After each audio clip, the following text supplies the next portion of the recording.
Exit పోల్స్లో హస్తం హవాట. 5 కార్పొరేషన్లో కాంగ్రెస్ పై చేయట. Survey సంస్థ పీపుల్ పల్స్ అట. కాంగ్రెస్కి 68 నుంచి 76 వస్తాయని, బీఆర్ఎస్కి 29 నుంచి 36 వస్తాయని, బీజేపీకి 3 నుంచి 5 వస్తాయని, ఎంఐఎంకి 1 వస్తుందని, గట్టి పోటీ 8 నుంచి 14 చోట్ల గట్టి పోటీ ఉంటుందని పీపుల్స్ పల్స్ సర్వే సంస్థ వెల్లడించిందట. పల్స్ టుడేనేమో 84 నుంచి 85% కాంగ్రెస్కి వస్తాయని, 23 నుంచి 27 స్థానాలు బీఆర్ఎస్కి వస్తాయని, 4 నుంచి 5 స్థానాలు బీజేపీకి వస్తాయని, ఎంఐఎంకి 1 రావచ్చు పోవచ్చుగా. గట్టి పోటీ కూడా తక్కువే ఉన్నట్టుగా కనపడుతున్నట్టుగా సో పల్స్ టుడే అనే సంస్థ ఇచ్చింది. ఏదేమైనా కానీ ఇప్పుడు కాంగ్రెస్ పార్టీ గెలవబోతుందనే ప్రచారం విస్తృతంగా జరుగుతూ ఉంది. ఎందుకు ఇక్కడ అధికార పార్టీ ఒకటి, వాస్తవంగా అధికార పార్టీ ఏం చేస్తుంది, అన్ని అవకాశాలు ఉంటాయి, ఎట్లాంటి మతలపైన చేయొచ్చు అధికార పార్టీ. అందులో ఈ స్థానిక సంస్థ ఎన్నికల్లో ఎక్కువ ఇంపాక్ట్ చూపించేది కూడా అధికార పార్టీయే ఉంటుంది. ఇప్పుడు ప్రతిపక్ష పార్టీల కంటే అధికార పార్టీకి ఎక్కువ స్కోప్ ఉంటుంది కాబట్టి ఎంతో కొంత అధికార పార్టీ బయటపడే ప్రయత్నం ఉంటుంది తప్పితే ఇక్కడ స్థానిక సంస్థ ఎన్నికల్లో, ఈ మున్సిపల్ ఎన్నికలు కావచ్చు, మున్సిపల్ కార్పొరేషన్ ఎన్నికల్లో majority of the Congress party బయటపడే పరిస్థితి తప్పితే నాకు తెలిసి ఇతర పార్టీలకు తక్కువే ఉంటుందేమో అనుకుంటున్నాం. ఎందుకంటే అధికార పార్టీకి ఎక్కువ అవకాశం ఉంటుంది.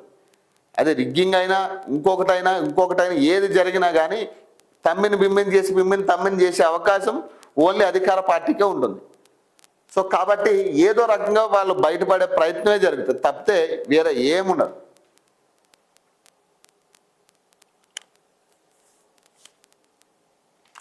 అత్యధిక మున్సిపాలిటీలు సైతం 2వ స్థానానికి బీఆర్ఎస్ పరిమితమట. ఆ 2 చోట్ల అతిపెద్ద పార్టీగా బీజేపీ అట. సర్వే ఫలితాలు వెల్లడించిన పల్స్ టుడే సంస్థలట.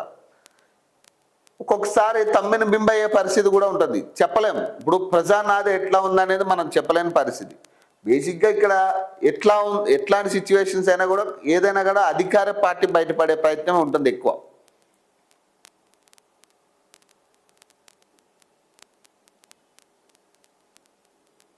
పోలింగ్లో పోలీస్ సేవలట బేష్. రాష్ట్రంలో 7 మున్సిపల్ కార్పొరేషన్లు 116 మున్సిపాలిటీలో పోలింగ్ ప్రక్రియ ప్రశాంతంగా ముగిసిందని డీజీపీ శివధర్ రెడ్డి తెలిపారు. బుధవారం ఆయన తన కార్యాలయంలో అడిషనల్ డీజీపీ మహేష్ భగవత్తో కలిసి రాష్ట్ర వ్యాప్తంగా పోలింగ్ సరళిని వెబ్ కాస్టింగ్ ద్వారా పర్యవేక్షించారు. ముఖ్యంగా సమస్యాత్మకమైన ప్రాంతాల్లో పోలింగ్ను పరిశీలిస్తూ ఎప్పటికప్పుడు క్షేత్రస్థాయిలో అధికారులకు సూచనలు జారీ చేశారు. ఈ సందర్భంగా డీజీపీ మీడియాతో మాట్లాడుతూ వెబ్ కాస్టింగ్ ద్వారా రాష్ట్రంలో పోలింగ్ స్టేషన్ తీరుతెన్నులను ఎప్పటికప్పుడు తెలుసుకునే వీలు కలిగిందని చెప్పారు. పోలింగ్ ప్రశాంతంగా జరగడంతో పోలీస్ సిబ్బందిని